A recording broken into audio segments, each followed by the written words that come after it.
Chapter 20: Drive-bys, Drugs, and the Pepsi Generation Mafia. In the 1990s, a new generation of emerging Mexican Mafia stalwarts saw thousands of loosely organized street gang members in Southern California, an unbridled penchant for violence among them, and a booming drug trade. Together, it all spelled opportunity for the mob. Gang-related murders in Los Angeles County peaked in 1992 with 803. In fact, during the previous 5 years, gang-related murders averaged 570 a year. Again, that was just in Los Angeles County. Grandmothers, teenage girls, and small children were getting killed in the crossfire. It was looking bad on the Mexican population, said Boxer. Gang members running indiscriminately in the middle of the street, firing and spraying houses. Ironically, it was a senior deputy named Watson in the county jail gang unit, Operation Safe Streets, OSS, who first suggested to him that Laeme do something about the mindless drive-by problem. Boxer Enriquez began wondering aloud if the Mexican Mafia could stop it from happening. There was a touch of mob morality in the idea, but it was totally bathed in self-interest. Control the drive-bys, control the gangs. Boxer was still the go-to guy at MCJ for the Mafia. From his cell in Module 2904, he talked every day on the phone about M.A. business with Black Dan Barella, Chuco Castro, and Pelon Moreno, all out on the streets of Los Angeles. Already, they had been discussing how to infiltrate the street gangs more effectively. Why not stop the drive-bys? All the Latino gangs constantly shooting at each other created chaos. Together, under Mafia influence, they were a broad force of manpower and muscle.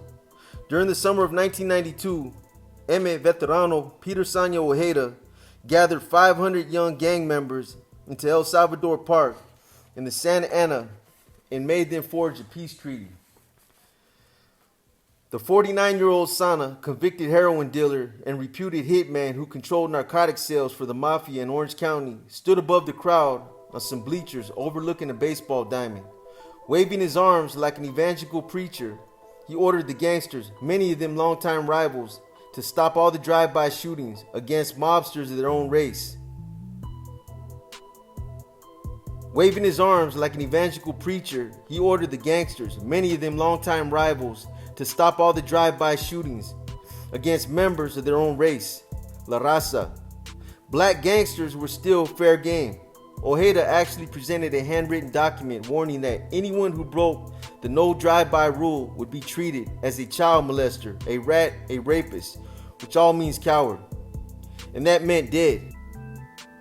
During the time he and about 30 others his age were inducted into the Mafia in the late 1980s, there was an advertising campaign by Pepsi Cola called the Pepsi Generation. Somehow his generation of mafiosi got tagged with that identifier. In any event, the Pepsi Generation mob, with Enriquez often leading the way, wanted to grow. Some of the older members were satisfied just being a member of Laeme, with the jailhouse and neighborhood status it gave them. Why be satisfied with running jails and prisons and shaking down drug dealers in selected neighborhoods? Asked Boxer. Laeme was a murder machine that created terror. It was time to use that terror to expand their reach, I told them, said Enriquez. Let's run the state, the Southwest, United States. Let's run the world. This is organized crime. At the time, there were an estimated 60,000 gang members in Los Angeles County from more than 500 different gangs. Why couldn't they all be controlled by the Mexican Mafia, with the mob getting a piece of their action? That was the plan. There was a resistance to the idea from certain M.A. members, Ruben Night Owl Castro and Francisco Puppet Martinez, both from the 18th Street gang, felt that it couldn't be done. They argued that the drive-by mentality was epidemic to the gang culture and should be allowed to continue. They felt it fostered a warrior mentality, Aztecas. In the end, however, they went along with Boxer's idea and prospered as a result. Boxer, with the help of an enthusiastic little mole, started sending Huilas messages to every jail and prison in California. Any gang member who did an unauthorized drive-by shooting got whacked, either on the street or when they ended up behind bars. Either way, they were dead. At the same time, Mafia-mandated meetings were held in parks all over Southern California. Gang members came by the thousands and got the word, no drive-bys. During one meeting at Elation Park, right next to Dodger Stadium and within walking distance of the Los Angeles Police Academy, 1,000 gang members showed up. It looked like the Sermon on the Mount, but with throngs of tattooed, bald-headed, baggy-pantsed gangsters, many of them mortal enemies, tightly packed into a circle on a grassy hillside in the palm tree-lined park. Everyone was searched for weapons. Cholos were asked to raise their shirts to reveal gang tattoos as they check against possible infiltrators. The talk was anything but Christ-like, as several mafiosos laid down the reglas, rules. No drive-bys. Any violators will die. At one point, Chuco Castro grabbed a teenage face out of the mix, wrenched a gun away from him, cracked him on the head with it, and then slapped him silly, claiming the kid's gang kept doing drive-bys and writing graffiti. That discouraged any questions. Fear and intimidation were still at the guts of the Emmer repertoire. "We gotta stop them drive-bys," Boxer told other carnales. "We can get them to start killing people for us." It was all about control. There were about 20 MS soldados on the street spreading the word to stop all drive-bys. Gang members were also told that drive-bys were cowardly. If a rival had to be killed for some reason, the gunman was instructed to walk up to the target face to face and pull the trigger. No more dead grandmas and children would be tolerated. Meetings were held not only in Los Angeles and Orange counties, but in San Bernardino, Riverside, Ventura, and San Diego counties. The next step of Boxer's original idea was to require all gangs or barrios to appoint a representative from their neighborhood. The mafia could deal directly with that contact, instructing him to get his gang to demand a tax, or feria, from every drug dealer in the area. The M could get 50% of everything collected from every single neighborhood. Dealers, not willing to pay the tax, as much as 1/3 of what they made, were killed. Black Dan and Chuco tailored the plan a bit differently. They required every gang to pay a monthly quota in guns, dope, or money. The barrio's payment was based on its size.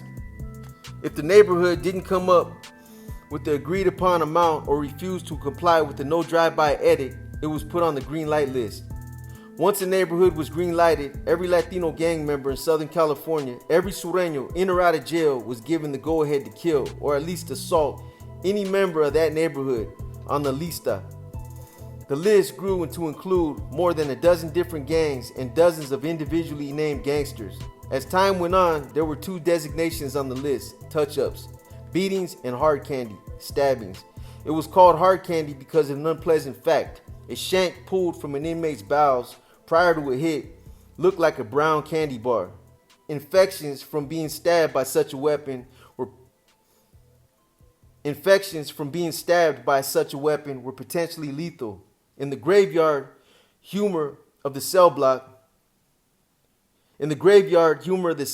it was said that the victim could probably smell the hit before he got it. Continue from chapter 20. The green light worked like a charm. Under this setup, La M controlled not only tens of thousands of gang members and drug dealers, but anyone else who got in their way.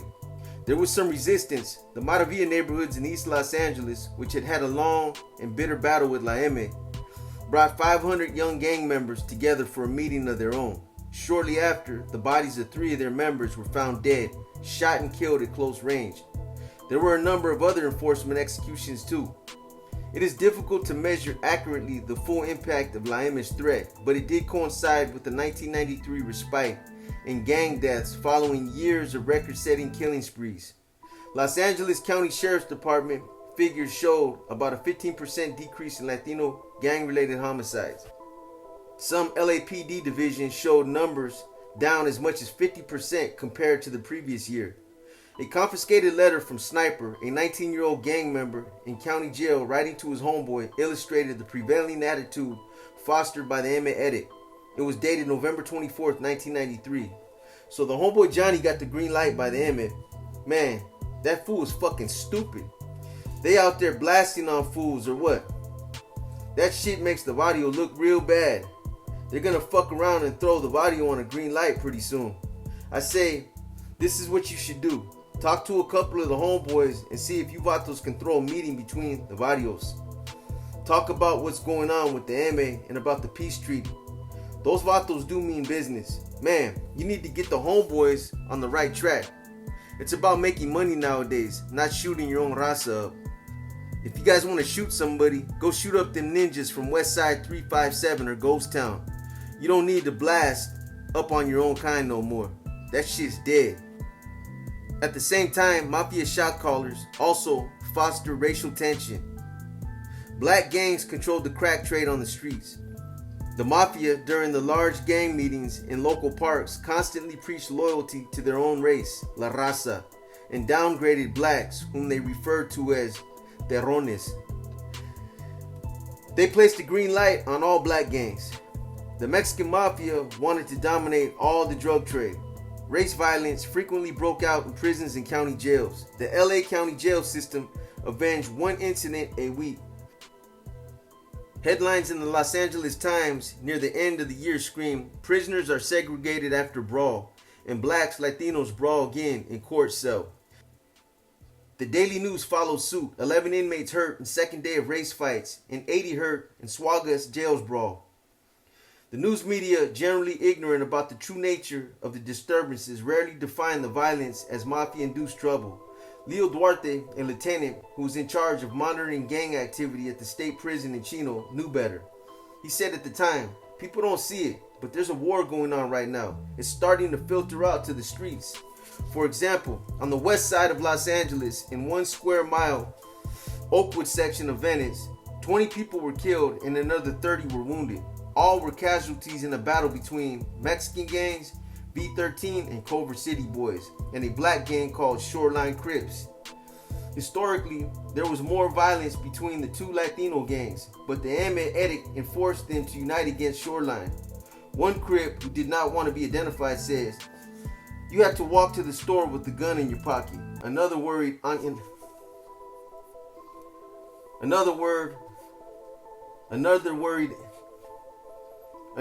anonymously, "Give it a couple more months and Venice will be a ghost town." Both sides were doing the shooting. It was ugly. 19-year-old Chavon Clark, who had no gang affiliation, was shot 5 times in the back as he walked to his girlfriend's house in the middle of the day. His mother, Sherry Reed, said he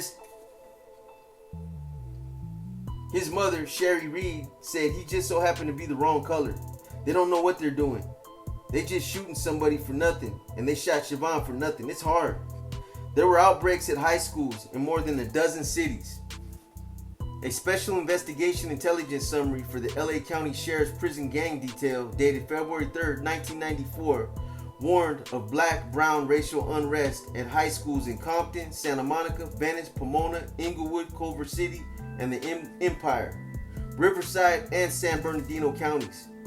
The document quoted confidential informants who claimed the MA is supportive or directly linked to the unrest. It is still going on today.